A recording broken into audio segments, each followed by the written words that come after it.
OpenAI just dropped what might be the biggest shift in consumer technology since the iPhone. If I wanted to ask ChatGPT something right now about something we had talked about earlier, think about what would happen. I would reach down, I would get out my laptop, I'd open it up, I'd launch a web browser, I'd start typing, and I'd have to explain that thing. I would hit enter and I would wait and I would get a response. And that is at the limit of what the current tool of a laptop can do.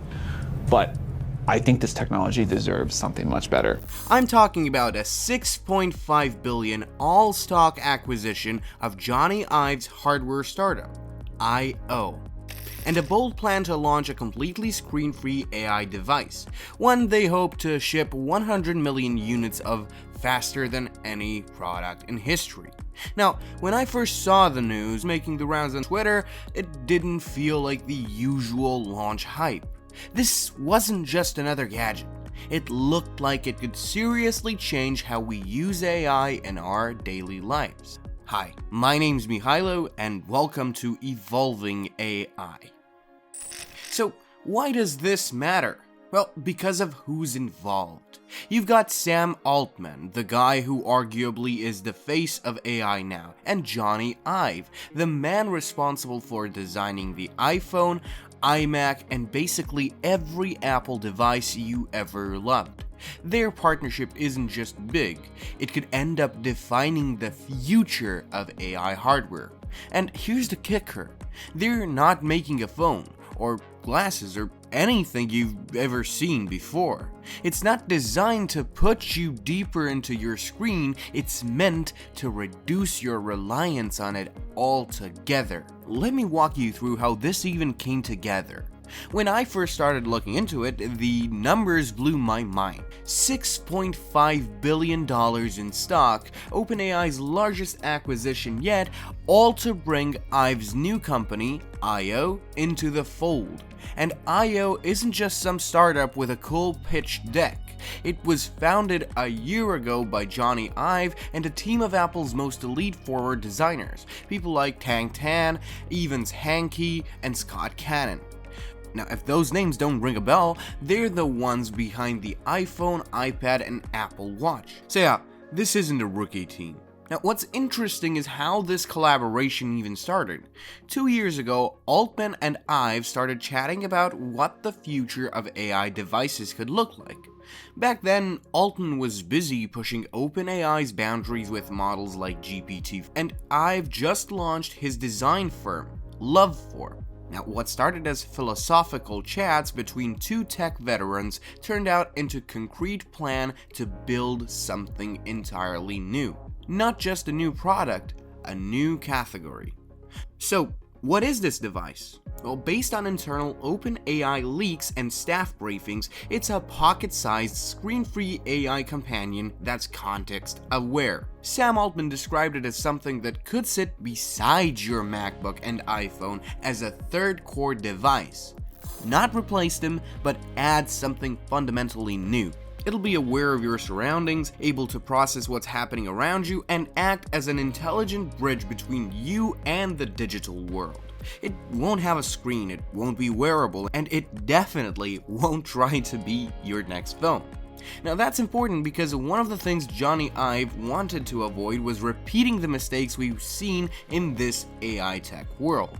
Now, Humane's AI pin, for example, got a lot of buzz but flopped hard. I've tested it myself, and honestly, it overheated constantly, had terrible connectivity, and costed us $699 plus a monthly subscription. Marcus Brownlee even called it the worst tech product he's ever reviewed. Brutal, but fair. If you build a product that's supposed to make life easier, it can feel like a beta test. Now, then there's the Rabbit R1. This one had a lot of promise. A bright orange pocket AI device, but people just couldn't figure out what it actually did. Reviews were mixed. Some loved the idea, but the execution felt undercooked. And let's not forget the Vision Pro, As someone who follows this space closely, I'll say that the Vision Pro's tech is stunning, but for $3,500 is a deal breaker for most people, including me. It's become a developer toy, not a consumer product. And this is where this OpenAI IVE project could carve out a unique lane. They're not just building something flashy, they're trying to solve real daily pain points. The goal isn't to replace your phone or laptop, it's to give you a third interface. One that's always present, less intrusive, and smarter in how it integrates with your life. Now, if we zoom out for a second and look at the AI device landscape, there's been more failure than success so far, but not everything's been a disaster. Meta's Ray-Ban smart glasses are a sleeper hit. I've tried them. They've got Meta AI built in, and the latest versions are surprisingly functional. They look like regular sunglasses but have a camera and mic built in, and the AI can see and hear what you do, and it's multimodal, meaning that it can understand both visuals and audio. That's a big deal. Google is also moving this space. In their I/O 2024 event, they teased updates to their Android XR platform and new AI-enhanced wearables. The trend is clear. AI isn't just living in the clouds anymore. It's embedding itself into the things we wear and carry. But then, there's a whole other frontier: AI PCs. Gartner estimates that nearly half of all PCs shipped next year will have NPUs, or neural processing units, which are specifically designed to run AI tasks locally. These chips can process models on device, making AI tools faster and more private. Dell, HP, and Lenovo are already baking them into new laptops. And this is not just a gimmick. Running AI locally means less latency, more privacy, and better performance. That hybrid model, Edge AI for everyday tasks and Claude AI for complex stuff, is the future. And that's exactly where OpenAI's strategy seems headed. They're aiming for the sweet spot.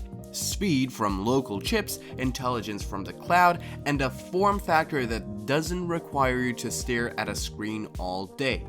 Qualcomm's latest chips, Snapdragon X Elite, can already deliver over 40 trillion operations per second.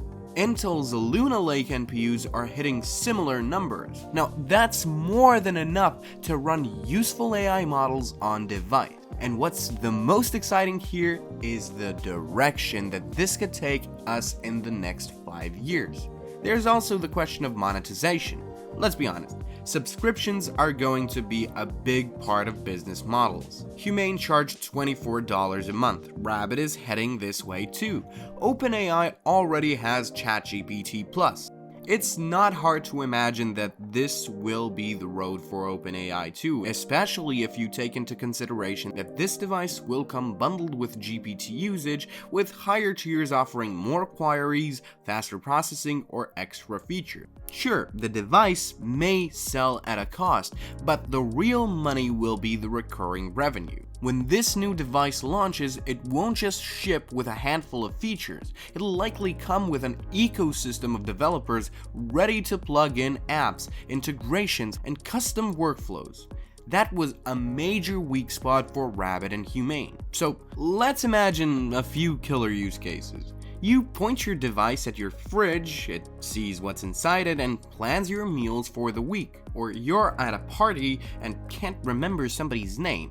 The device will give you a discrete reminder based on your past interaction. Say you're in another country, it translates live conversations in real time. All hands-free, all screen-free. And here's the part I keep coming back to. If they pull this off, it could force a massive industry pivot. Apple, Google, Meta, they will all have to respond, and Siri would need an upgrade, and smart glasses would need to accelerate. Entire roadmaps would need to shift. And I know what you're thinking. We've seen hype before, we've seen flops.